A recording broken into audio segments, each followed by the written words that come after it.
గత ప్రభుత్వంలో ఆడుదాం ఆంధ్రాపేట 100 కోట్ల అవినీతి జరిగింది, ఎవరిని వదిలిపెట్టమంటున్నారు కదా, ఏమన్నా విచారణ ఎంతవరకు వచ్చింది, ఏం పరిస్థితి, ఎవరెవరిని శిక్షించబోతున్నారు దాంట్లో? అన్న ఒకటి ఆడుదాం ఆంధ్ర అనేది ఎవరన్నా నవ్వుతారు ఆ పేరే.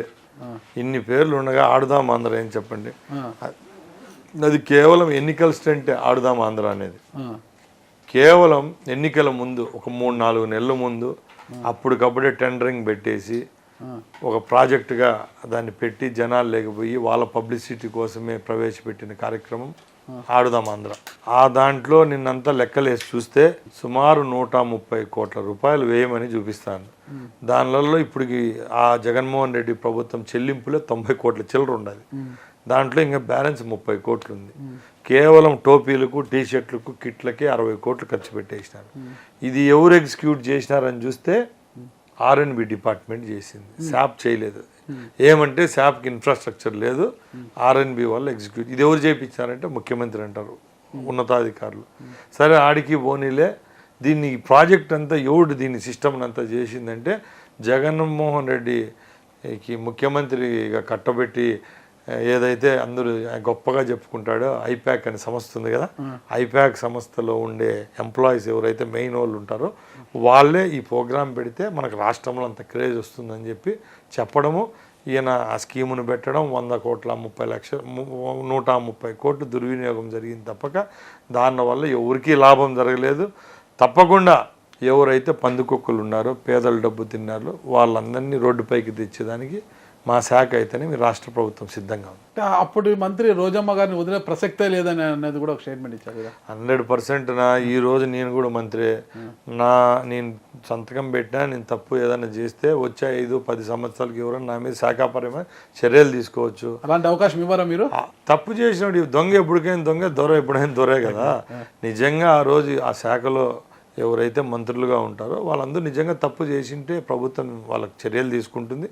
ఇంకోటి కూడా ఒకటే చెప్తున్నాం, ఎందుకంటే క్రీడల శాఖ అనేది ఎందరో నిర్భాగ్యులు పేదవాళ్ళ కుటుంబాలకు సంబంధించిన జీవితాలతో ముడిపడిన శాఖ ఏంటంటే క్రీడా శాఖ. ఎందుకంటే ఈరోజు అన్నీ ఉండి కూడా మనట్లా వాళ్ళం ఈరోజు ఆటలపై ఆసక్తి ఉండదు. ఏమి లేకుండా పేదవారు చదువుకునే స్థాయి కూడా లేకున్నా కూడా వాళ్ళకి ఇంట్లో బ్యాట్ కొనుక్కునే స్థాయిలో ఉంటారు, బాల్ కొనుక్కునే అట్లా వాళ్ళకు వందలాది కోట్ల రూపాయలు ఫండింగ్ వస్తూ ఉంటే దాన్ని కూడా ఒకే 10 రోజులు 15 రోజులు ప్రోగ్రాములు పెట్టేసి దండుకోవడం ఆ ప్రభుత్వానికే చెల్లింది. కాబట్టి రాబోయే కాలంలో కేంద్రం నుంచి నిధులు తీసుకొని వస్తాం.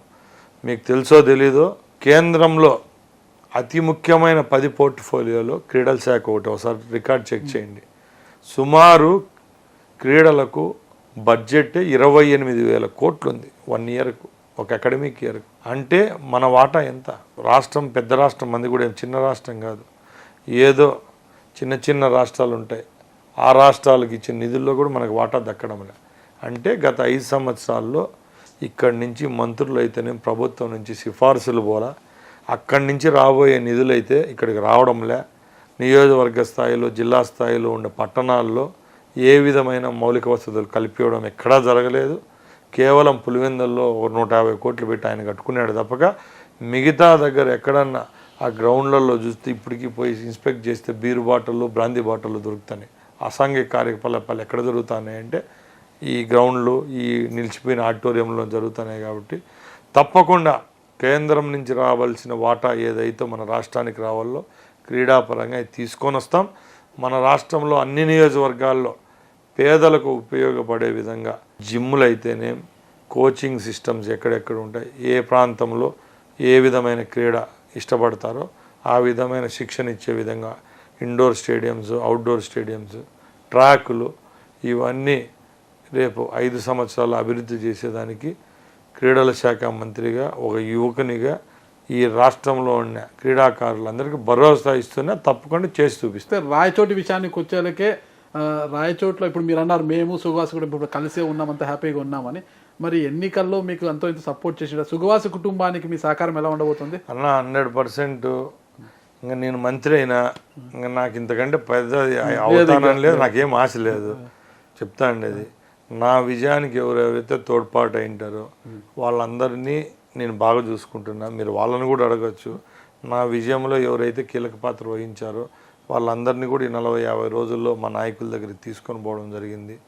నాకు ఏ విధమైన గర్వం లేదు. ఎన్ఓసి సర్టిఫికెట్ ఇచ్చేసిన వాళ్ళకి ఎవరికి ఏం చేసినా కూడా నేను హ్యాపీగా స్వీకరిస్తాను. ముందు చెప్పినట్టు ఇంతకంటే డిమోషన్ ఉంటుంది కానీ ప్రమోషన్ ఉండదు నాకు.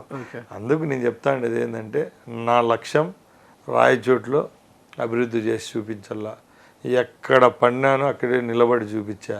ఎక్కడ పోగొట్టుకున్నారు అక్కడే ఎక్కడ నేనంట ఎప్పుడు మీటింగ్లో కింద పడిన కాడ లేచి చూపేవాళ్ళ అట్లా నిలిచిన. దీని అంతటికీ కారణమైన మన రాయచోటి నియోజకవర్గ ప్రజలు రేపు వచ్చే 5 సంవత్సరాల్లో నామినేషన్ వేసి ఊర్లో కాదు హైదరాబాద్లో కూర్చొని గెలిచే స్థితికి తీసుకొని వస్తారు రాయచోటిలో. ఎందుకంటే నిన్న జరిగిన ఎలక్షన్లలో కూడా మీరే చెప్పారు మరో పులివెందులు అన్నారు. అలాంటి నియోజకవర్గాల్లో అందరూ ముక్కిపోయిన వేలు వేసే విధంగా గెలిచి చూపించిన. నా గురించి మీకు బాగా తెలుసు. మాటలు చెప్పడంగా చేతులతో చేసి చూపిస్తాం. నేను అందరినీ ఒకటే విన్నవించుకుంటున్నా, నాకు ఎవరైతే అవకాశం కల్పించారో ఆ కుటుంబానికి రుణపడి ఉండా. నెక్స్ట్ నేను మంత్రి అయినా ఇంక పైన కాలేను కాబట్టి తప్పకుండా రాబోయే కాలంలో నారా లోకేష్ బాబు గారిని ఈ రాష్ట్ర ముఖ్యమంత్రిగా చూసేదానికి ఈ రాష్ట్ర ప్రజలందరూ దీవించల్లా. ఆ రోజు కోసం వేచి చూడాలని కోరుకుంటూ సెలవు తీసుకుంటున్నా. సుమన్ టీవీలో మీ పర్సనల్ అండ్ బిజినెస్ ప్రమోషన్స్ కోసం కింది నెంబర్కి కాంటాక్ట్ చేయండి.